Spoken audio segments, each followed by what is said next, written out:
Assalamualaikum Tuan. Tak izin Tuan, apa pendapat Tuan berkenaan ada orang berzikir, dia memang betul-betul niat nak Allah dan akhirat, tetapi nakkan juga supaya tidak ketinggalan hal dunia. Contoh nak kekayaan, nak kesenangan, nak kenikmatan dunia dan pelbagai. Adakah macam ini dikira salah jika ada niat sebegitu Tuan? Dia begini ya.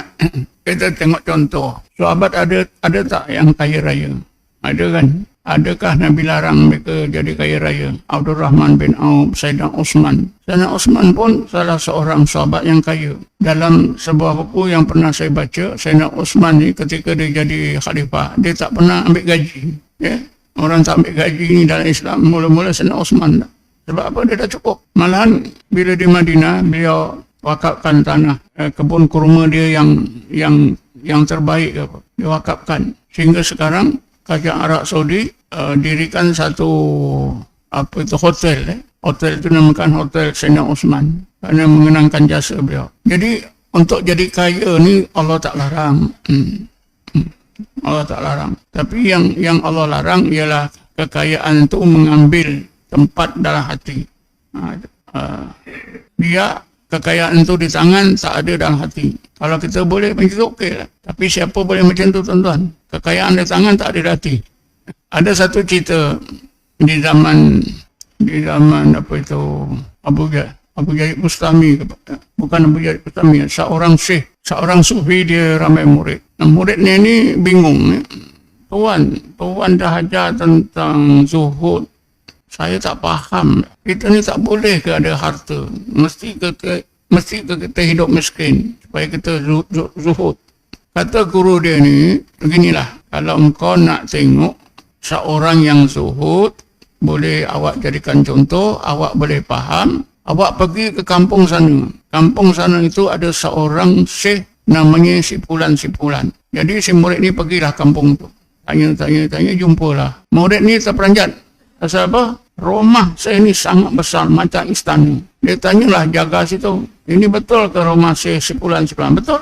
Di keliling rumah tu ada kereta kuda yang cantik-cantik. Itu kereta kuda siapa punya? Syekh ni lah. Lagi lah. Dia heran, orang zuhud macam ni rumah besar. Lepas tu di mana Syekh ni? Saya nak berjumpa dengan dia. Oh, tak ada. Syekh ni sekarang sedang meeting dengan raja, dengan amir. Lagi pun hebat ni. Orang zuhud berjinak-jinak dengan raja ni tak boleh. Tapi ini berjinak dengan raja.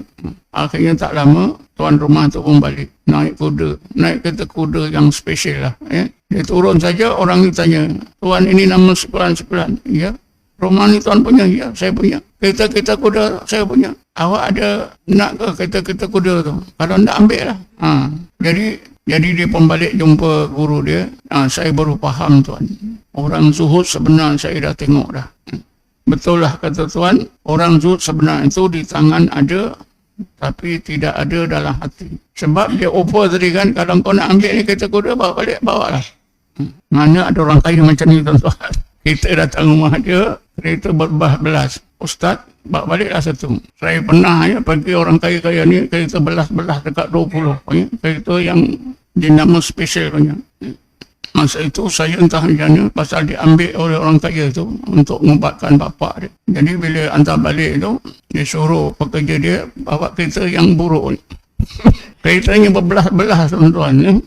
Tapi itu macam mana? Ada di tangan ke? Agak saya di tangan ada, di hati ada. Itu semua tuan-tuan, kerja Allah. Orang yang boleh zuhud ada di tangan, tak ada di hati itu, hanya orang yang sudah sampai ke tingkat tajrid. Tingkat tajrid tu, orang yang sudah lepas daripada peringkat asbab. Dia dah tak pandang sebab. Tajrid. Di dalam kita ada cerita seorang yang tajrid. Tanda tajrid itu tuan-tuan ada 3. Tanah dengan emas sama nilai. Tanah dengan emas sama nilai. Ini yang pertama. Yang kedua, cercaan pujian sama. Tak berbeza. Satu lagi, lapar dengan kenyang sama. Kalau 3 ni sama, ada, itu tanda tajrid. Dia tak pandang. Ada cerita dalam kitab. Seorang yang sampai ke tingkat tajrid, dia apa? Dia kata, dalam hati dia, aku tak makan kalau tak Allah suapkan. Tak makan kalau Allah tak suapkan.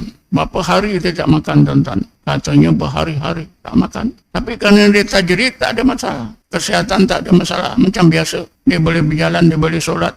Satu hari tuan-tuan dia berjalan-jalan sampai ke sebuah kampung. Kampung situ ada seorang kaya. Dia nazar. Ya. Orang kaya ni nazar. Kalaulah ada seorang alim datang kampung, saya bernazar nak suapkan orang alim ni. Jadi bila sampai kampung itu orang beritahu, ni ada orang alim datang ni. Pakcik suapkan. Jadi akhirnya orang yang nazar ni jumpalah orang yang tajrid tak makan berhari-hari. Ya. Suapkan dia. Barulah dia makan. Tuan-tuan boleh macam tu ke? Saya lah sarapan pagi itu lambat pun dah rasa lahir ke perut. Betul tak? Jadi kalau orang peringkat tajrid atau hampir-hampir tajrid memang kekayaan tu di tangan ada, di hati tak ada. Pasal sudah lepas daripada asbab. Kita ni duduk dalam asbab, dalam sebab dan kuat pula tu. Kuat. Kita duduk dalam asbab ni sangat kuat. Nak uji macam mana? Tuan-tuan jalan di Kuala Lumpur. Jalan Tengku Rahman, kaki 5. Cuba tak bawa duit. Ada duit RM5. Kemudian besoknya jalan di situ juga bawa 1,000. Ada beza tak? Ada beza tak? Jalan di situ juga dalam koci ada 1,000. Yang semalam tu RM5 ya. Macam mana? Ada beza tak? Tentu ada beza. Itu menunjukkan kita bukan di peringkat tajrid. Kalau peringkat tajrid sama. RM5 ke 1,000 sama. Jadi begitulah ya. Zuhud itu dia makom yang ketujuh ya, didahului oleh makom taubat. Bila taubat ini sudah sebati, baru Allah kurniakan makom kedua, makom sabar. Macam mana nak sabar kalau taubat pun belum?